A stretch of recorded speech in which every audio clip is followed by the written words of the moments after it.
mga ka-farmers, welcome back to my channel. Matagal-tagal tayong hindi nakapag-vlog dahil medyo busy nga tayo mga ka-farmers.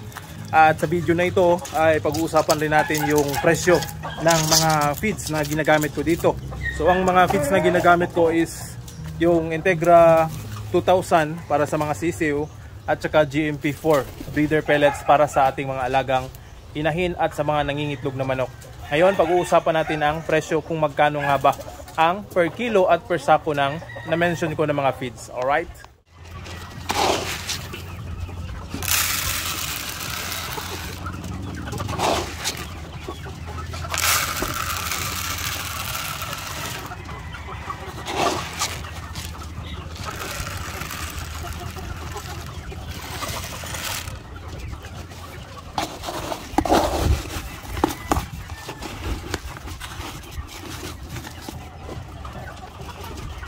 So ito mga ka-farmers, yung GMP na breeder pellets, ito hinahaluan pa natin ng konting Integra. So ito ay para sa ating pag-feed transition sa kanila. So konti na lang yung ilalagay natin na Integra 2000 dahil medyo sanay na silang kumain ng ito, GMP. So ito yung kinakain nila sa ngayon at mabilis nilang maubos. Ayan, no? Kinakain pa naman nila yung Integra 2000 at yung unang maubos ay yung GMP talaga dahil malalaki na yung ating mga manok ay yung mga malalaki na ring butil yung kinakain nila. Yan sila, oh.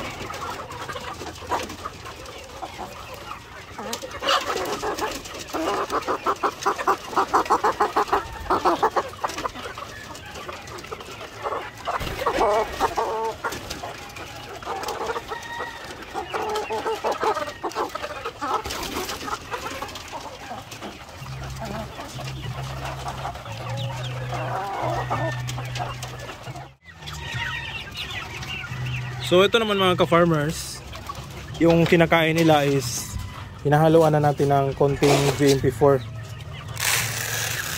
So hindi pa mostly GMP4 yung binibigay natin sa kanila dahil medyo maliliit pa yung mga sisiw natin dito, yung mga pulet. So siguro mga isang linggo pang ganito ang kinakain nila. Mas madami yung Integra 2000. Katapos nito ay kapag sanay na silang kumain ng GMP, papalitan na natin yon. Alright.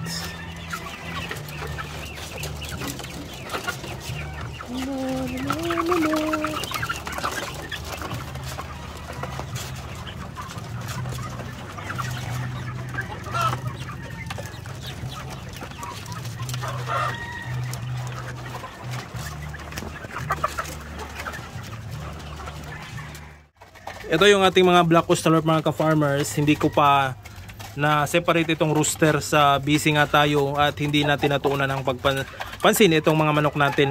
So regular naman yung kain nila, hindi naman sila napapasma. So ang hindi lang natin maasikaso is yung pag-separate nito dahil wala tayong kulungan na pwedeng paglagyan ng rooster. Alright, so ito yung mga itlog nila. Yan, oh. Dito lang sa lupa. Kunin lang natin.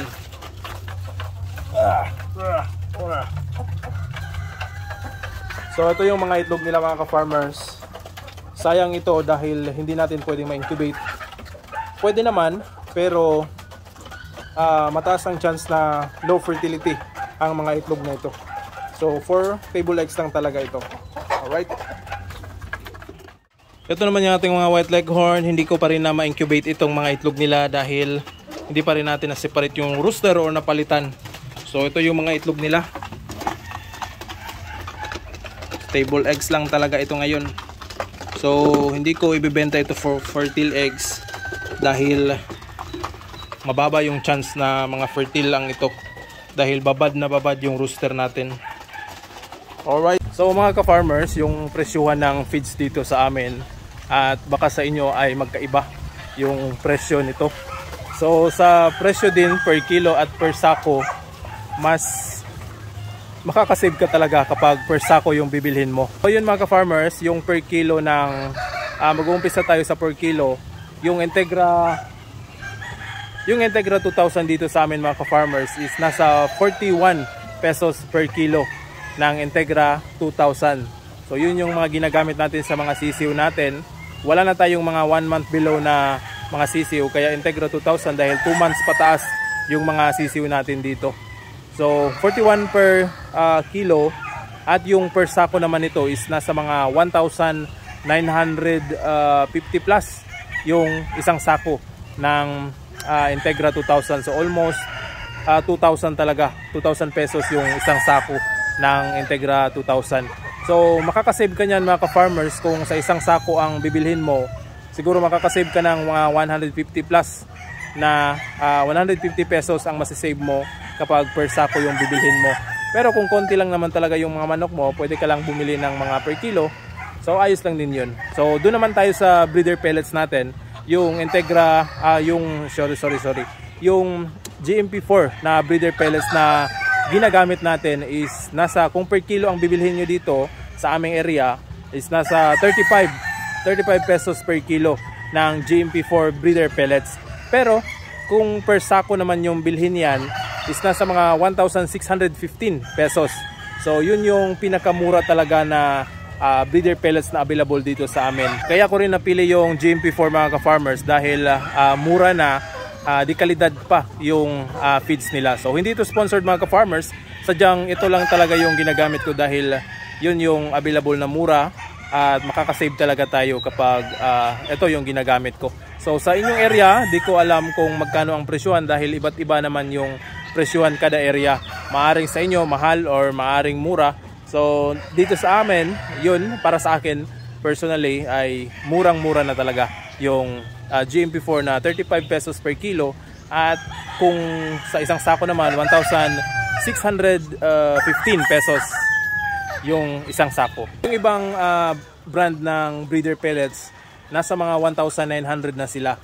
So tingnan nyo ang difference, ilagay natin na 1,900 yung isang sako ng breeder pellets na ibang brand kumpara dito sa ginagamit natin na breeder pellets is nasa 1,600. So mga mga 300 pesos din ang masisave mo. Plus makakasave ka pa dahil sa isang sako ang bibilhin mo, ang tubo sa tindahan yan is nasa mga around 150.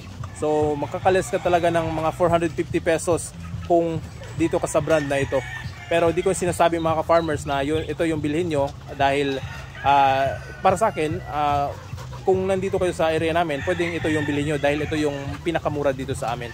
Pero sa inyong area, kumanap kayo ng murang breeder pellets dyan, pero tingnan nyo rin yung kalidad or quality ng feeds kung maganda ba.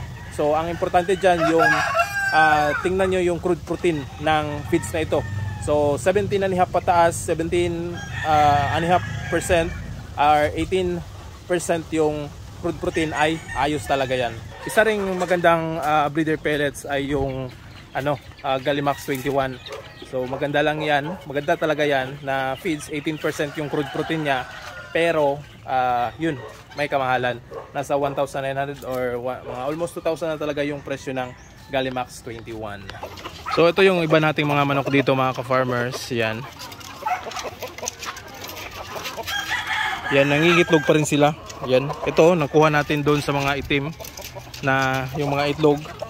So ito rin yung pinapakain natin sa kanila, itong GMP4. So isahan na talaga sa mga inahin natin at sa mga roosters na binibigay natin sa kanila. Yan. Especially ito si Rhode Island Red. So yan yung binibigay natin na patuka sa kanila. Ito rin yung mga manok panabong natin mga ka-farmers. Ang GMP lang din ang ginagamit natin. So ito, palagi silang nangingitlog. Kaninang umaga nakakuha tayo ng 2 at ngayong hapon merong 1. So ito ay ilalagay natin doon sa loob at i-imbak natin ito para ma-incubate natin yung mga itlog nila. So ito yung kakasimula lang natin ng ating mga manok panabong ulit. So magpaparami tayo nito. Alright. So ito din yung mga wet lego natin mga ka-farmers. Yan, walang palya sila sa pangingitlog. Ito yung mga itlog nila, oh. 5. So So yung kagandahan dito mga ka-farmers ay walang palya yung pangingitlog nito. So same dito sa kabila. Itong ating mga matatanda 5 years old na mga inahin, yan yung itlog nila oh. So titingnan natin doon sa kabila. So yan yung mga matatanda natin na white leghorn cross na barred rock. Ito yung itlog nila. So palagi akong na-amaze sa mga araw-araw na kapag nakikita tayo ng mga itlog mga ka-farmers na ganito, kahit matanda na, ay nagbibigay pa rin sila ng malaki, magandang klase ng itlog. So yan. So kahit matanda na, maganda pa rin sila. So sana noon na parami ko pa ito para makakuha tayo ng magandang klaseng mga itlog parati. Maya mga ka-farmers, magdi-deliver din tayo ng mga itlog dahil merong katsat lang ng ating suki na order ng 4 na tray ng mga itlog natin sa ating mga manok. So 4 na tray mga ka-farmers ay maganda na yung sa isang loyal na customer natin na parating nag-order. So 3 tray lang yung in-order niya, pero sabi ko meron naman akong stock na siguro mga abot yun ng 5 or 6 na tray.